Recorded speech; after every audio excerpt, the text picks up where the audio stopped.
Good morning, students. Welcome back to the accountancy classes. So, we have already started our chapter number 5, that is Accounting Standard, and IFRS, that is the International Financial Reporting Standards. So, in this, we have already covered the topic Accounting Standard, what are the standards, right? And today we will discuss about the utility or the benefits as well as the limitation of these standards. Before starting with this, let us revise what are the accounting standards. Accounting standards क्या थे हमारे पास? हमारे पास accounting standard वो written statement होती हैं, that written statements जो time to time issue होती हैं, जिसमें हमें पहले ही रूल्स प्रैक्टिसेस सभी बता दी जाती हैं कि हमें कैसे अपनी फाइनेंशियल स्टेटमेंट्स को ड्रॉ करना है. तो हमारे पास कुछ रिटन डॉक्यूमेंट्स होते हैं जिससे हमें पता चल जाता है कि हमें अपने बुक्स को कैसे मेंटेन करना है. तो अब इन्हीं स्टैंडर्ड्स के हमारे पास क्या बेनिफिट्स हैं. फर्स्ट बेनिफिट है कि हमारी जो फाइनेंशियल स्टेटमेंट है उनकी रिलायबिलिटी एंड क्रेडिबिलिटी जो है वो बढ़ जाती है. यानी कि रिलायबल और क्रेडिबल वर्ड मीन्स लोन के रिलेटेड क्रेडिट से बना है ये वर्ड. तो ये वर्ड क्यों लिखा गया है? क्योंकि यही फाइनेंशियल स्टेटमेंट्स, क्योंकि अकाउंटिंग स्टैंडर्ड हमें हेल्प करता है फाइनेंशियल स्टेटमेंट बनाने के लिए. और अगर हमारी फाइनेंशियल स्टेटमेंट्स जो हमारी यूज़र्स तक पहुंचनी है, अगर वो फाइनेंशियल स्टेटमेंट्स प्रॉपरली बनी होंगी, एक ट्रू एंड फेयर पोजीशन बताएंगी, तो हमारी जो फाइनेंशियल स्टेटमेंट्स हैं उन पर लोग ज़्यादा से ज़्यादा यकीन करेंगे फ्यूचर में भी, और लोग इंटरेस्टेड और होंगे हमारे फाइनेंशियल रिकॉर्ड्स को नोन करने में, उनको जानने के लिए. और उसी फाइनेंशियल स्टेटमेंट के बेसिस के ऊपर लोग लोन लेने के लिए या फिर हमारी फाइनेंशियल पोजीशन जानने के लिए कि फाइनेंशियली हमारा बिजनेस कैसे चल रहा है, लॉसेस में तो नहीं है, या हमारी क्या परफॉर्मेंस है, वो सभी हम कहाँ से पता करेंगे? From the financial statements. और अगर हमारी फाइनेंशियल स्टेटमेंट्स किसके बेसिस पे बनी होंगी? अकाउंटिंग स्टैंडर्ड के, तो हम अच्छा काम कर पाएंगे और हमारी फाइनेंशियल स्टेटमेंट्स जो हैं वो प्रॉपरली रिकॉर्ड हमें प्रेजेंट करेंगी. सेकेंड पॉइंट है कि हमें इसके साथ एक तो कंपेरेबल फाइनेंशियल स्टेटमेंट्स मिल जाती हैं, क्योंकि हमारी जो फाइनेंशियल स्टेटमेंट्स हैं हम ईयर टू ईयर बेसिस पे कंपेयर कर सकते हैं. हम अपनी फाइनेंशियल स्टेटमेंट को दूसरे कॉम्पिटिटर्स से कंपेयर कर सकते हैं, राइट. तो इससे क्यों हो पाता है? क्योंकि अगर हम एक कंसिस्टेंट बेसिस, एक पर्टिकुलर बेस, एक प्रॉपर यूनिफॉर्म सिस्टम को एक्सेप्ट करेंगे, यूनिफॉर्म सिस्टम के बेसिस पे हम अपनी फाइनेंशियल स्टेटमेंट्स को बनाएंगे, तो हम हर बार एक सेम पैटर्न ही यूज़ करेंगे, जिसके कारण कोई डिफरेंसेस नहीं आएगा, और उसी के बेसिस पे हम अपनी फाइनेंशियल रिकॉर्ड को प्रॉपरली कंपेयर कर सकते हैं, राइट. उसी के बेसिस पे हम अपने फाइनेंशियल रिकॉर्ड को प्रॉपरली कंपेयर कर सकते हैं, और हमारा जो फाइनेंशियल स्टेटमेंट है वो हर बार कंसिस्टेंट भी रहता है, because we are using the same pattern of rules, same pattern of policies, uniform rules, uniform policies, uniform standards every year, which make our financial statement comparable everywhere. Then next thing we have, यही financial standards, यही accounting standards हमारे help करते हैं अगर कोई interest में conflicts हैं. In case हमारे फाइनेंशियल स्टेटमेंट को बनाने के लिए we are not knowing the solution कि हमें डेप्रिसिएशन कैसे चार्ज करना है. हमें डेप्रिसिएशन के हमारे पास कई मेथड्स होते हैं. Written down value method use करना है, स्ट्रेट मेथड यूज़ करना है. तो हमें कौन सा मेथड करना है if we are in a confusion? और ऐसे और भी कई सिचुएशंस हो सकती हैं. हमें अपने एसेट्स को कैसे रिकॉर्ड करना है, कॉस्ट पे रिकॉर्ड करना है, करंट मार्केट वैल्यू पे रिकॉर्ड करना है, या फिर हमारे पास रियलाइज्ड वैल्यू पे रिकॉर्ड करना है. It can be anything. तो हमें अपने एसेट्स को कैसे रिकॉर्ड करना है, ये हमारी एग्जांपल्स हैं. तो हमारे पास यही स्टैंडर्ड्स हैं जो हमें गाइड करते हैं कि how to resolve such conflicts of interest. तो हमारे पास हमारी सभी सॉल्यूशंस, हमारी सभी प्रॉब्लम्स के लिए एक सॉल्यूशंस प्रोवाइड किए गए हुए हैं in a written form, that is known as accounting standard. तो अगर हमारे पास हर आइटम रिटर्न में होगी, हमें everything will be very known to us कि कैसे करना है, we don't need to do our own policies, हमें अपना अपना नहीं यूज़ करना है, तो हमारे इसमें मैनिपुलेशंस, अपनी मर्जी से चेंजेस या फिर फ्रॉड्स जो हैं हम फाइनेंशियल स्टेटमेंट्स में बहुत हद तक कम हो जाते हैं।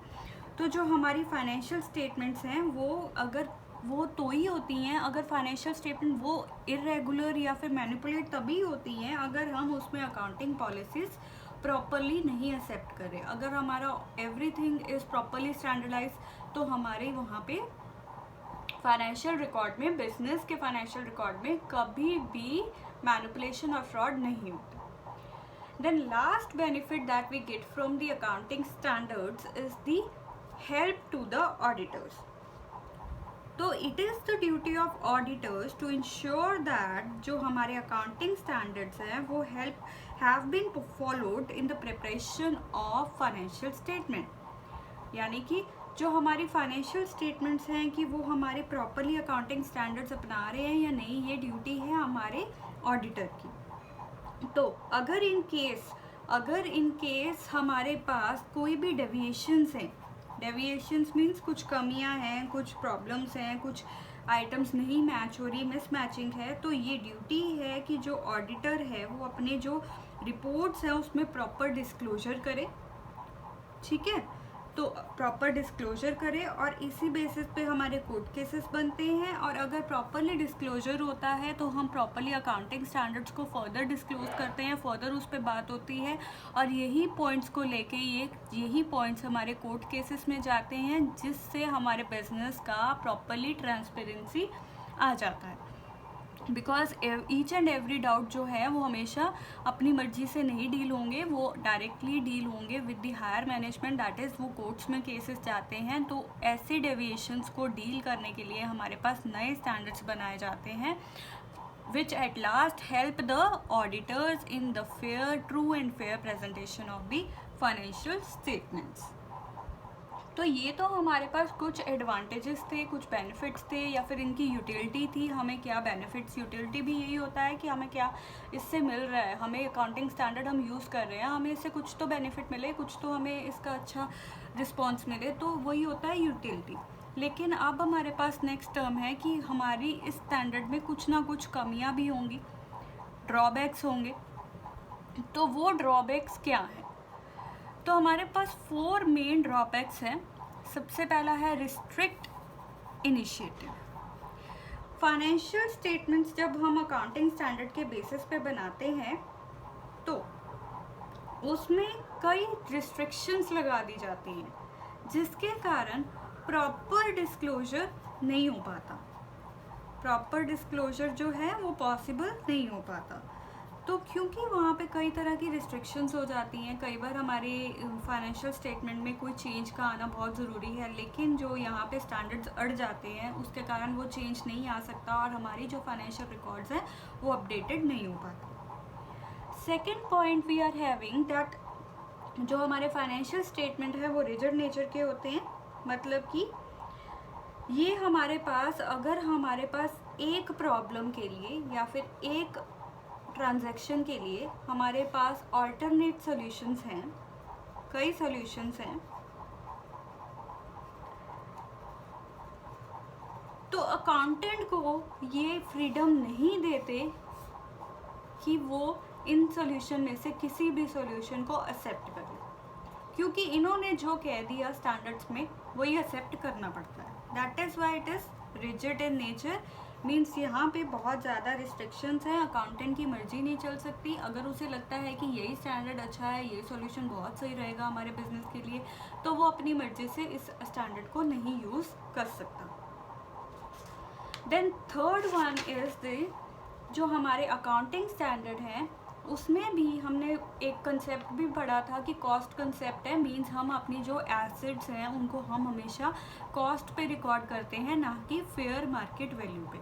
जो एक्चुअल मार्केट वैल्यू है उस पर हम अपने एसेट्स को, हम अपनी इन्वेस्टमेंट्स को कभी भी रिकॉर्ड नहीं करते। यही कारण है क्योंकि हमारे बिजनेस में हिस्टोरिकल कॉस्ट के बेसिस पे काम किया जाता है, तो इसी ड्रॉबैक को लेके आगे जाके नेक्स्ट कल आप पढ़ोगे कि IFRS international financial reporting standards जो हैं वो इंट्रोड्यूस किए गए इसी ड्रॉबैक को ख़त्म करने के लिए, क्योंकि उसके अंदर ये पॉइंट नया लाया गया कि हम अपने एसेट्स IFRS के अकॉर्डिंग हम अपने एसेट्स और लायबिलिटीज़